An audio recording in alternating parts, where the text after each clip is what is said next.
یہاں تک کہ مسلمانوں کے ایمان پر انہوں نے ڈاکہ ڈالنے کی کوشش کی۔ یہ تاریخ ہمیں یاد رکھنی چاہیے۔ تاریخ کے اندر یہ بات موجود ہے کہ 1857 میں 50,000 علماء شہید ہوئے، کہ سب سے پہلے جنگ آزادی کے جنگ میں اور اس میدان میں کودنے والے وہ مسلمان تھے۔ شاہ عبدالعزیز دہلوی رحمۃ اللہ علیہ نے دہلی کی جامع مسجد میں بیٹھ کر اس ملک کے دارالحرب ہونے کا فتویٰ صادر کیا۔ مسلمانوں نے اس ملک میں ہر طریقے سے، ہر طرح کی جو ترقی ہو سکتی تھی، تعلیمی اعتبار سے، سماجی اعتبار سے، تہذیب و تمدن کے اعتبار سے، ہر طریقے سے مسلمانوں نے اس ملک کو ترقی دی۔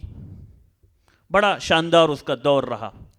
اور پھر جب اس ملک پر 7 سمندر پار سے ڈاکو، لٹیرے، انگریز جب اس ملک پر قابض ہوئے اور انہوں نے یہاں کی ہر چیز کو لوٹا، یہاں تک کہ مسلمانوں کے ایمان پر انہوں نے ڈاکہ ڈالنے کی کوشش کی۔ اور ایک دور وہ آیا کہ جب پوری دنیا میں جہاں جہاں مسلمانوں کی حکومت تھی، بلکہ دوسری تمام جگہوں پر بھی برٹش کی طرف سے، فرانسیسیوں کی طرف سے اور یورپ کے مختلف دوسرے ملکوں کی طرف سے اپنی کالونیز قائم کی گئی، اور ایک نقشہ ایسا بنایا گیا کہ کس طرح سے پوری دنیا پر اور دنیا کے ایک بہت بڑے حصے پر قبضہ کیا جائے اور اپنے کنٹرول کو وہاں پر، اپنا غلبہ وہاں حاصل کیا جائے اور ان ممالک کو، ان علاقوں کو اپنے کنٹرول میں لیا جائے۔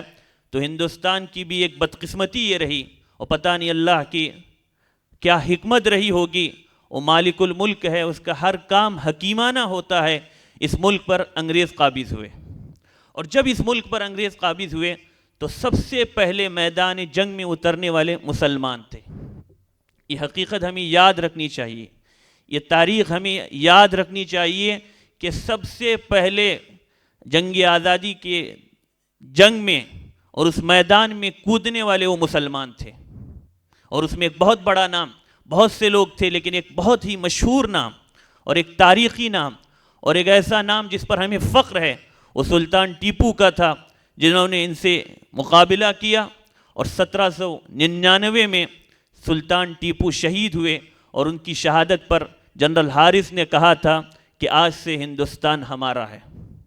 1803 میں پھر شاہ عبدالعزیز دہلوی رحمۃ اللہ علیہ نے دہلی کی جامع مسجد میں بیٹھ کر اس ملک کے دارالحرب ہونے کا فتویٰ صادر کیا، اور وہ کیا فتویٰ تھا، اس نے ایک پورے ملک میں ایک آگ لگا دی، مسلمانوں میں بے چینی پیدا ہوئی، اور مسلمان اس کو سمجھ گئے کہ اس وقت ہمارا یہ مذہبی فریضہ ہے، اور اس وقت یہ ہماری مذہب پر اور ہمارے تہذیب و تمدن پر لٹکتی جو تلوار ہے، اگر اس کا بروقت مقابلہ نہیں کیا گیا تو نہ صرف یہ کہ ہمیں غلام بنائیں گے، بلکہ ہمیں اپنی دین اور اپنی تہذیب و تمدن سے بھی دور کریں گے، اور اپنا تہذیب اور اپنی تہذیب و تمدن ہم پر مسلط کریں گے۔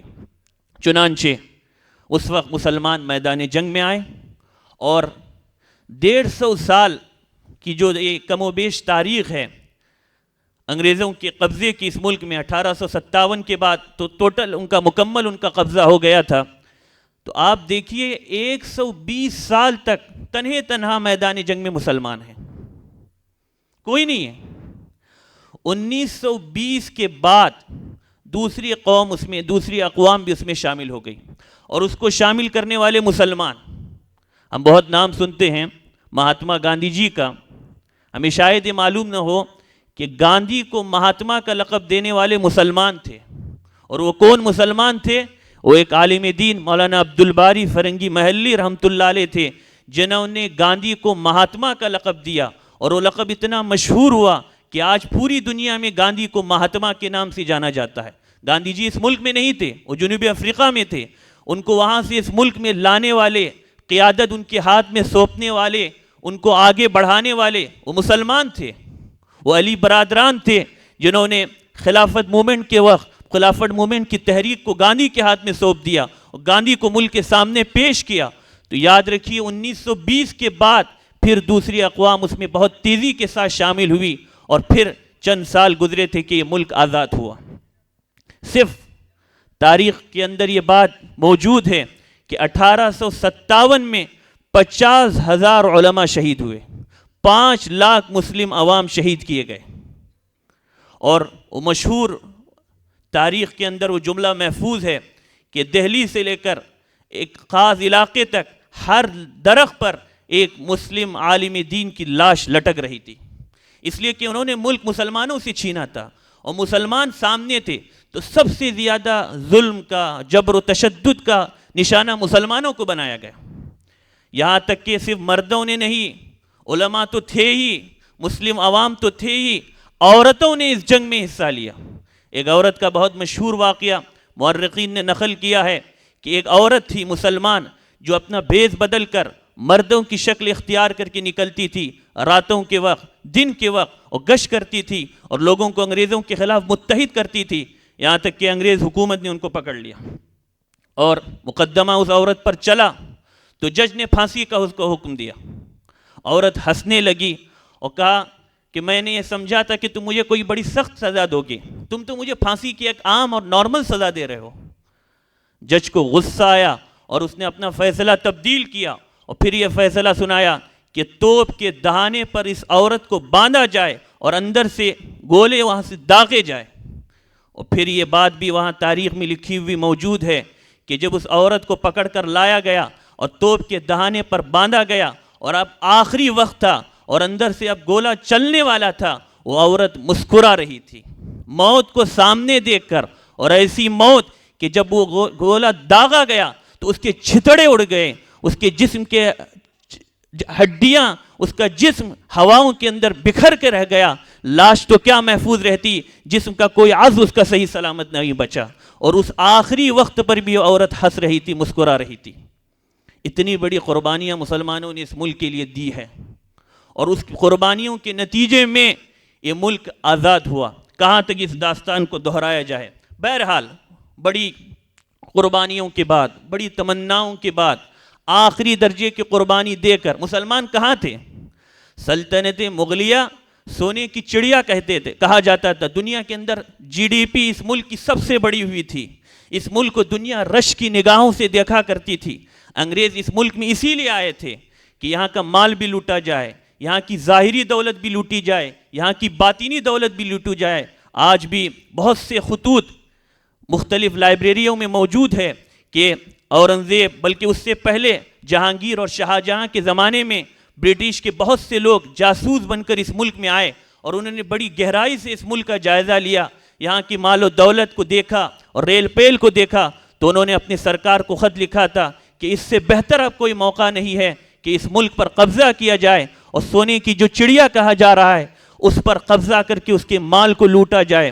اور یہ بات بھی موجود ہے کہ جب یہ ملک آزاد ہو رہا تھا تو کلکتہ کی بندرگاہ سے 1 مہینے تک مسلسل کشتیاں یہاں سے لندن روانہ ہو رہی تھی اور مال کو بھر بھر کر یہاں سے اس ولایت کے اندر، اس 7 سمندر پار ملک میں تقسیم کر دیا گیا اور وہاں پر منتقل کر دیا گیا۔ آپ دیکھیے آج بھی آپ بہت سی تاریخی عمارتوں کا جب جائزہ لیں گے، آپ دیکھیے تاج محل کو دیکھیے، دہلی کے لال قلعے کو دیکھیے، آج بھی وہاں آپ کو بتانے والے بتائیں گے کہ یہاں فلاں سونے کی چیز تھی، یہاں چاندی کی چیزیں منقش تھی، یہاں فلاں چیزیں رکھی ہوئی تھی۔ وہ سامان کہاں چلا گیا؟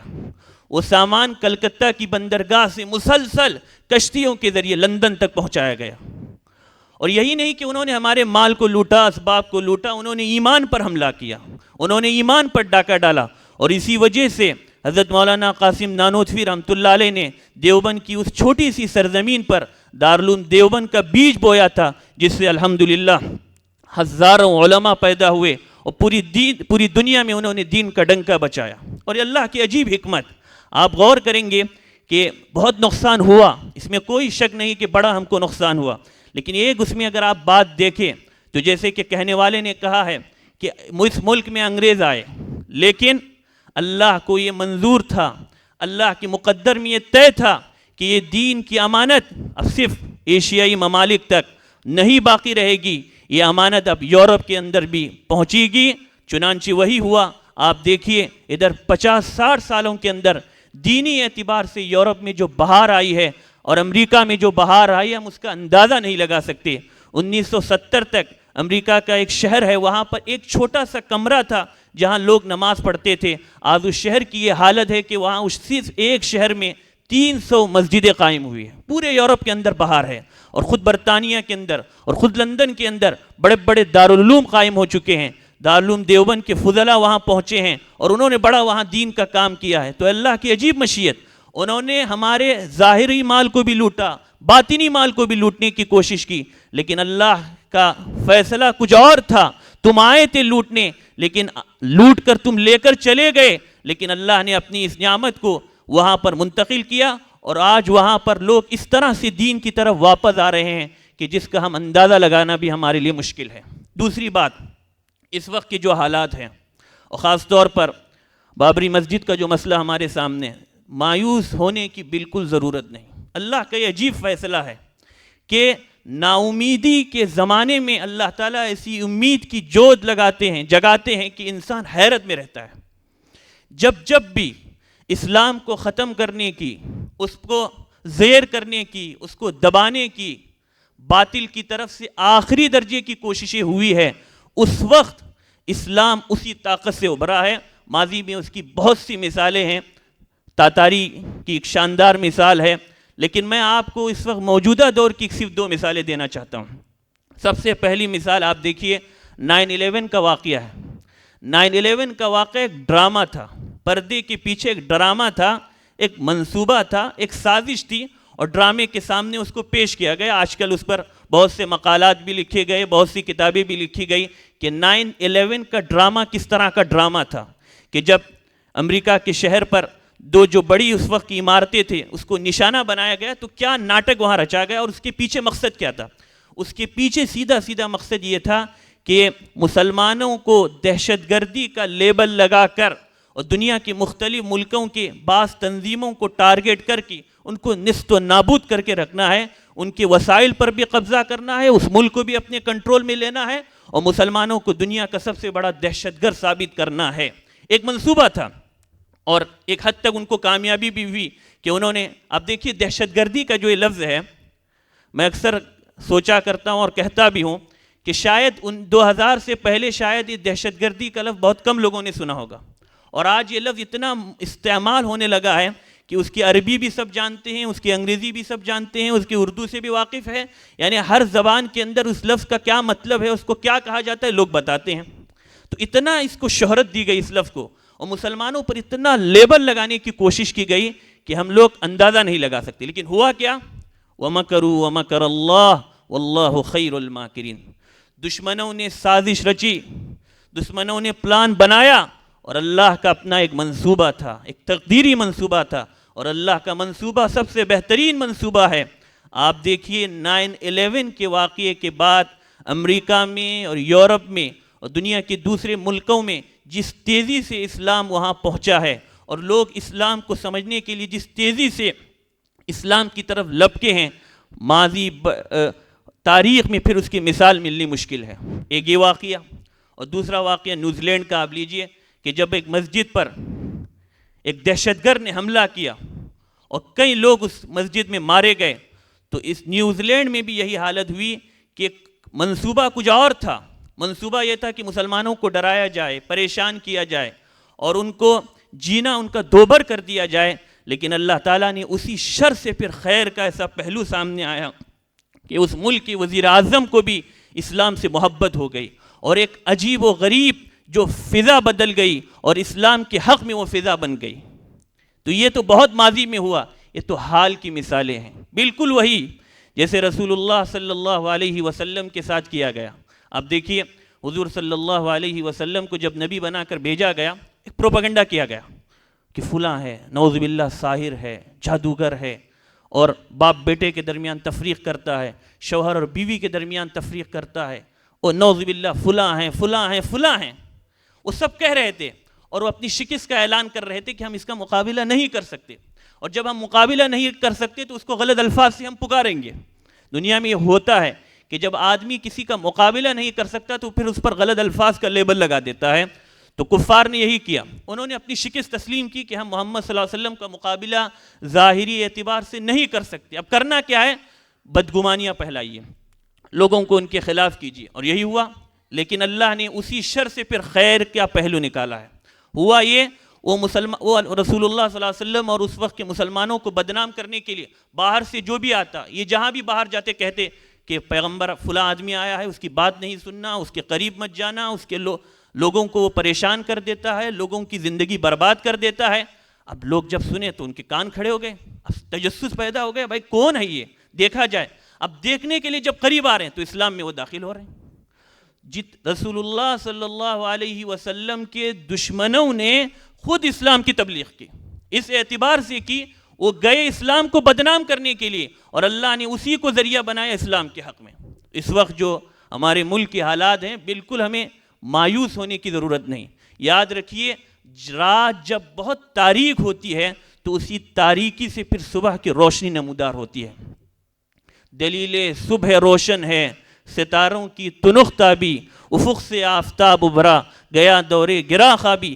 رات جب بہت تاریک ہوتی ہے تو ایک ظاہری طور پر دیکھنے والا کہتا ہے کہ اب رات بہت تاریک ہو چکی ہے، اندھیرا چھا گیا ہے، بڑی مشکل ہے، روشنی کب آئے گی؟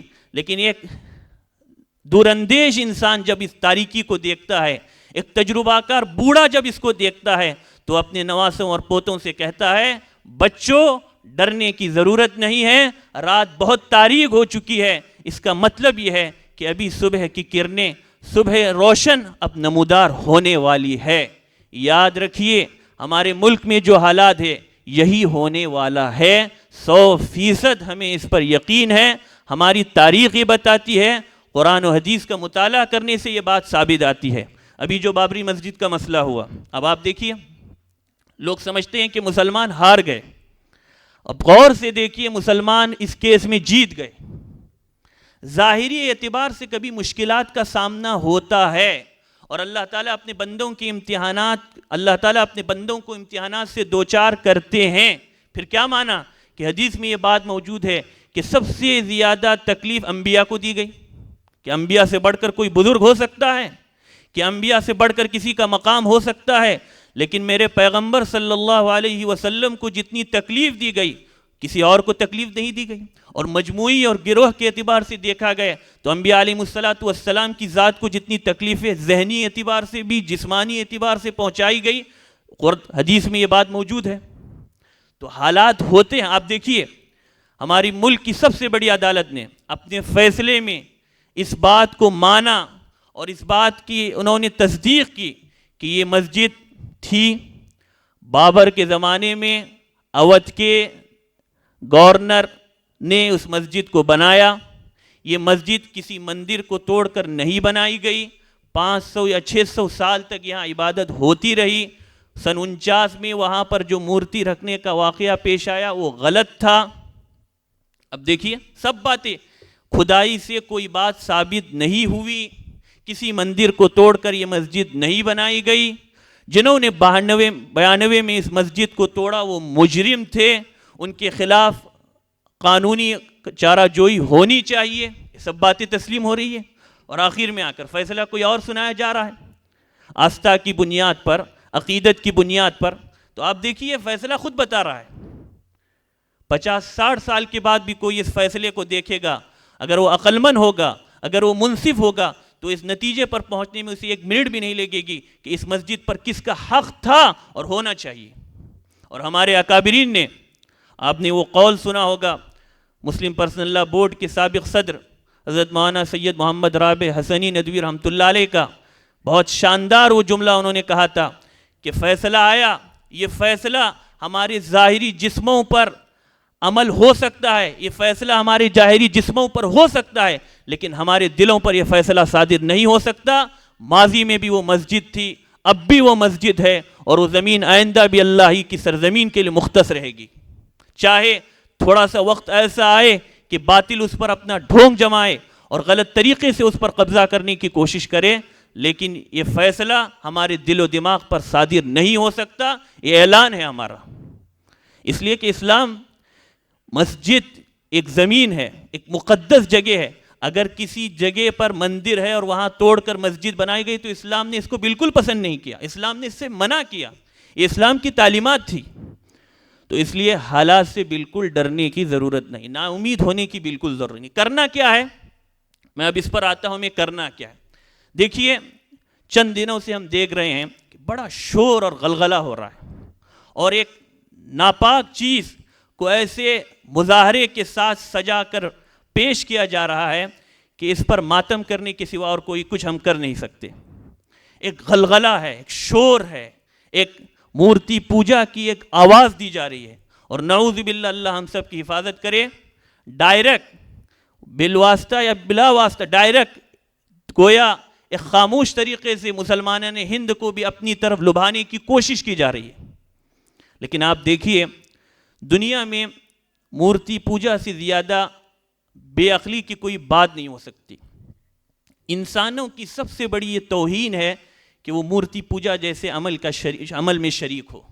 آپ دیکھیے اللہ نے ان تمام چیزوں کو ہمارے لیے بنایا ہے۔ انسان اشرف المخلوقات، سورج انسان کا خادم، چاند انسان کا خادم، پہاڑ انسان کا خادم، یہ ستارے، یہ سیارے، معدنیات، یہ درخت، یہ شجر، یہ حجر، یہ سمندر، یہ ندیاں، اور اس کائنات میں اور اس کے ذرات میں اور اس کی فضاؤں میں اللہ نے جتنی چیزیں رکھی ہے وہ سب انسانوں کے خادم ہیں۔ ہماری خدمت کے لیے اللہ نے پیدا کیا، اور ہمیں اللہ نے اپنی عبادت کے لیے پیدا کیا ہے۔ اب جب انسان اپنے سے زیادہ کمتر اور اپنے سے کمزور چیزوں کی طرف مائل ہونے لگے اور اس کو معبود ماننے لگے تو اس سے زیادہ بے عقلی، اور انسان اپنی توہین جتنا کرتا ہے اس سے زیادہ اس کی توہین نہیں ہو سکتی۔ کیا ہے اس میں؟ بے جان ہے۔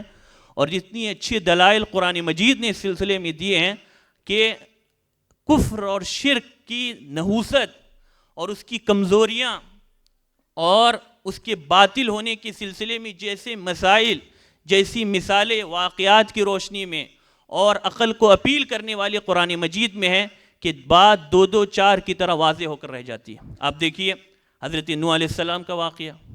پہلے وہ پیغمبر تھے جن کو بت پرستی سے واسطہ پڑا۔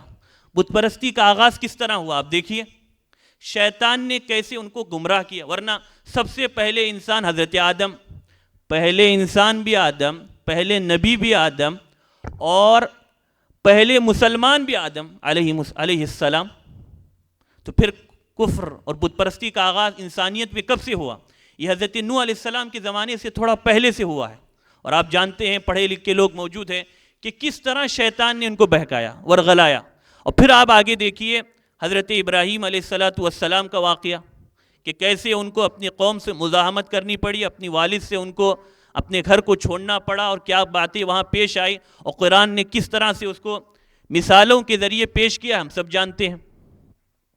اور اسی وجہ جب رسول اللہ صلی اللہ علیہ وسلم دنیا میں آئے ہیں، ایک تاریخی حقیقت ہے یہ، آپ غور کیجئے کہ رسول اللہ صلی اللہ علیہ وسلم کی آمد کے بعد انسانیت نے سائنس کی ترقی بہت تیزی سے کی۔ کیا وجہ ہے؟ اب تک یہ ہو رہا تھا کہ آدمی ہر چیز کے سامنے جھک رہا تھا۔ بہت مثل مشہور ہے کہ جتنے کنکر اتنے شنکر۔ اب جو آدمی آپ جس کے سامنے جھک رہے ہیں، آپ اس کے سامنے اس کی تحقیق کیسے کر سکیں گے؟ آپ اس پر ریسرچ کیسے کر سکیں گے؟ چاند کے سامنے جھکا جا رہا ہے، اس کو معبود بنا رہے تو اس پر ریسرچ کیسے ہوگی؟ گائے کو معبود بنایا جا رہا ہے تو اس پر ریسرچ کیسے ہوگی؟ جو گاڈ ہوتا ہے اس پر ریسرچ نہیں ہو سکتی۔ لیکن جب انسان نے اس حقیقت کو سمجھا کہ ان سب کو اللہ نے ہمارے بطور غلام کے پیدا کیا ہے، تو پھر انسان نے اس پر تحقیق شروع کی، اور دنیا نے حسین نظارہ دیکھا کہ رسول اللہ صلی اللہ علیہ وسلم کی آمد کے چند 100 برس کے بعد دنیا میں ایسی ایک بہار آئی ہے تعلیمی اعتبار سے، اور ترقی کے جو دروازے کھلے ہیں، اور سائنسی تحقیق کی جو نئی راہیں مسلمانوں نے دکھلائی ہے، اور اسی کے نتیجے میں پھر اس سے یورپین اقوام نے اس کو ہاتھوں ہاتھ لیا اور مسلمانوں کے پاس اس سے حاصل کیا، اور پھر انہوں نے اس کو آگے جو بڑھایا ہے۔ آپ دیکھیں گے تو اس میں بنیادی کردار یہ ہے کہ انسان کو اس کی حقیقت سے روشناس کرایا گیا کہ تمہاری اصل حقیقت کیا ہے اور اللہ نے تمہیں کیوں بھیجا ہے۔ تم ان کی معبود، ان کی عبادت کرنے کے لیے نہیں بھیجے گئے، بلکہ ان کو تمہاری غلامی کے لیے اللہ نے دنیا کے اندر بھیجا ہے۔ تو یاد رکھیے، مورتی پوجا سب سے زیادہ بے عقلی کی بات ہے، اور انسانوں کی سب سے زیادہ توہین بھی ہے۔ اس لیے میں اپنی بات کو ختم کرتے ہوئے آپ سے یہ گزارش کروں گا، اگر ہم نے ہماری مشکل یہ ہے کہ سابق میں بھی اور اب بھی، کہ جس طرح سے دعوت کا کام اس ملک میں ہونا چاہیے تھا وہ اب تک نہیں ہوا، اور جو ہو رہا ہے اللہ کے فضل سے بہت غنیمت ہے پھر بھی، لیکن جس پیمانے پر ہونا چاہیے اور جتنی بڑی اس ملک کی آبادی ہے اس کو دیکھتے ہوئے جس طریقے سے ہونا چاہیے اور جس تیزی سے ہونا چاہیے، ہم سچی بات یہ ہے کہ اس میں ہماری بہت بڑی غلطی ہوئی ہے، ماضی میں بھی ہوئی ہے، اور جب مسلم حکمرانی کا دور تھا اس وقت بھی یہ بات ہوئی ہے۔ اس لیے کہ آپ دیکھیے مورتی پوجا سب سے زیادہ بے عقلی کی بات، اگر اس طاقت کے ساتھ قرآن کے لہجے اور اسلوب میں آج بھی اس دعوت کو پیش کیا جائے تو ہر انسان سوچنے پر مجبور ہوتا ہے۔ میں ایک چھوٹی سی مثال دیتا ہوں، آپ کبھی چلتے چلتے باتوں میں کسی غیر مسلم سے یہ پوچھ لیجئے، یہ ناریل کا پانی ہم پی رہے ہیں اتنا میٹھا ہے، اور اس کے پانی کے اندر اور اس کی کھانے کی چیز میں اتنے فوائد ہیں، یہ کس طرح ہوئے؟ پانی زمین میں ڈالا جا رہا ہے، ایک نارمل پانی ڈالا جاتا ہے، بلکہ کبھی کبھی گندا پانی ڈالا جاتا ہے، لیکن یہ پانی اوپر کیسے پہنچتا ہے اور وہ میٹھا کیسے بنتا ہے، اور اس میں اتنی صحت کے لیے مفید چیزیں کس طرح سے شامل ہو جاتی ہے، آپ تعجب کرے گا۔ آپ کبھی اس کو بتائیے کہ فلاں درخت میں یہ میٹھا پھل لگا ہوا ہے، اس میں اتنے فوائد ہیں، میٹھا پھل کیسے ہوا؟ ہم نے کیا کیا؟ یہ کسان جو ہل جوت رہے ہیں اور یہ بیج بویا جا رہا ہے، اس سے یہ جو کھیتی اٹھ رہی ہے اور جو سبزہ لہلہا رہی ہے، یہ کس طرح ہوا؟ قدرت اس دنیا کی اندر اللہ نے جو چیزیں بنائی ہے، ایک ایک چیز آپ ان سے سوال کریں گے تو وہ چیز ان کے دلوں کے اندر دستک دے گی کہ کوئی نہ کوئی ہے جو اس کو پیدا کرنے والا ہے، اور ہم جو کام کر رہے ہیں وہ بے عقلی کا کام ہے۔ ہم اس دعوت کو پوری طاقت سے جب کہیں گے اور بالکل آسان ہے، تب آپ دیکھیے سامنے والا سوچنے پر مجبور ہوگا۔ دوسری اور آخری بات، ہم ہر چیز کے سلسلے میں دوسروں پر ہی دوش دیں، یہ عقل مندی نہیں ہے، انصاف بھی نہیں، عقل مندی بھی نہیں۔ آج جو کچھ ہو رہا ہے ہمارے ملک کے اندر، اس میں بہت بڑی کوتاہی ہماری ہے۔ ایک تو دعوت کے اعتبار سے ہوا، اور دوسرا آج کا جو یہاں عنوان بھی ہے پیام انسانیت کے حوالے سے، سماجی اعتبار سے بھی، اخلاق کے اعتبار سے ہم نے ان کو وہ زندگی نہیں دکھلائی جس سے وہ متاثر ہوتے ہیں۔ وہ مسجدوں میں آ کر ہمیں نہیں دیکھتے، وہ ہمیں بازاروں میں دیکھتے ہیں، کاروبار میں دیکھتے ہیں۔ آج آپ دیکھیے، آپ بھٹکل کا تصور ذہن میں مت لائیے، پورے ملک کے تصور کو سامنے رکھیے۔ سب سے زیادہ گندہ علاقہ مسلمانوں کا علاقہ، جہالت سب سے زیادہ مسلمانوں کے اندر، اور بہت سی ایسی اناپ شناپ چیزوں میں مسلمان نمبر 1 پر آ رہے ہیں۔ ہر جگہ کا تو حال نہیں کہہ رہا ہوں، لیکن بہت بڑی تعداد اور بعض علاقے اسی وجہ سے مشہور ہیں۔ اب وہ کہاں مسلمانوں سے متاثر ہوتے؟ وہ کبھی دیکھتے ہیں کہ مسلمان کسی درگاہ پر جا رہے ہیں، وہاں جھک رہا ہے، وہ سمجھتے ہیں کہ ہم پتھر کے سامنے جھکتے ہیں، وہ درگاہ کے سامنے جھک رہے ہیں، کیا فرق ہے؟ علامہ حالی نے بہت مشہور ان کی چند اشعار ہیں، بڑی خوبصورت طریقے سے اور بڑے خوبصورت پیرائے میں انہوں نے بیان کیا ہے کہ کوئی اس طرح سے عبادت کرے تو ہم اس کو غلط کہیں، لیکن کوئی اس طرح سے مسلمان کرتا ہے تو ہم اس کو غلط نہیں سمجھے۔ کرے غیر بدھ کی پوجا تو کافر، کواکب کو ٹہرائے خدا۔ بہرحال تو اس وجہ سے وہ جب مسلمانوں کو دیکھ رہے ہیں تو پھر قریب آنے کے بجائے اور دور ہو رہے ہیں، اور جس وقت وہ مسلمانوں کی سماجی زندگی کو دیکھ رہے ہیں، اخلاق کو دیکھ رہے ہیں، اور پیام انسانیت کا جو کام ہوتا ہے وہ اسی طریقے سے ہوتا ہے کہ خدمت کے ذریعے اپنے اخلاق سے سامنے والے کو روشناس کیا جائے، کہ خدمت کے ذریعے سامنے والوں کے دل کو جیتا جائے۔ ہمارے آس پاس جو قوم بستی ہے وہ اس قدر عقیدت مند ہے کہ آپ ان کو ایک گلاس پانی کا پیش کیجئے، وہ آپ کے سامنے جھکنے کے لیے تیار ہو جائے۔ میں شربت اور دودھ کی بات نہیں کہہ رہا ہوں، آپ پانی کا ایک گلاس پیش کیجئے، وہ آپ کے سامنے جھکنے کے لیے تیار ہو جاتے۔ وہ آپ کے گھر میں اور آپ اس کو اندر بیٹھ تھوڑی سی آپ ان کو عزت دیجئے تو وہ آپ کی گرویدہ ہو جاتے ہیں۔ ایسی قوم سے ہمارا واسطہ ہے۔ تو حالات جو بد سے بدتر ہو رہے ہیں، اس میں سب سے بڑا آج ہمارے لیے موقع بھی ہے۔ ہمیں ایک تو بات یہ ہے، واقفیت بھی ضروری ہے ماضی سے، حال میں اس وقت ہمیں کیا کرنا ہے، ہمیں ان کے سامنے اپنا کردار بھی پیش کرنا ہے، ان کی خدمت کر کے دل جیتنے کی کوشش کرنی ہے۔ مستقبل کیا ہے، میں اس بات کو کہہ کر اپنی بات ختم کروں، ہمارا مستقبل کیا ہے؟ بہت سے علماء، حضرت شاہ ولی اللہ دہلوی رحمۃ اللہ علیہ ہو، مولانا الیاس کھاندلوی رحمۃ اللہ علیہ ہو، علامہ اقبال علیہ الرحمہ ہو، آپ ان کی تحریروں میں یہ چیز ملے گی کہ میں صرف ایک شعر کے اندر ان سب اکابر کے جو جملے ہیں اس کو صرف ایک شعر میں پیش کرنا چاہتا ہوں۔ یہ چمن معمور ہوگا نغمہ توحید سے، اس سرزمین کے چپے چپے سے پھر اللہ اکبر کی صدائیں بلند ہوگی۔ یاد رکھیے، اللہ نے ہر زمانے میں ہر قوم میں نبی بھیجا ہے، اور بہت ممکن ہے کہ ہمارے ملک کے اندر جو بہت سے لوگوں کے نام لیے جاتے ہیں، جیسے مثال کے طور پر رام ہے، اب بہت ممکن ہے کہ اپنے وقت کے نبی ہو، لیکن اس کے بعد لوگوں نے ان کی تعلیم تبدیل کر دی ہو، لا نصدق ولا نکذب، نہ ہم تصدیق کر سکتے ہیں نہ ہم جھٹلا سکتے ہیں۔ تصدیق اس لیے نہیں کر سکتے کہ ثابت ہمارے پاس یہ چیز نہیں ہے، اور ہم جھٹلا اس لیے نہیں سکتے کہ قرآن کہتا ہے کہ ہر قوم میں، ہر بستی میں ہم نے پیغمبر کو بھیجا، بہت ممکن ہے وہ۔ یا بعض جیسے جین مذہب کے بانی ہیں، گوتم بدھا ہے، جنہوں نے شرک کے خلاف اس ملک میں طاقتور ترین تحریک چلائی، طاقتور ترین انہوں نے آواز بلند کی شرک کے خلاف۔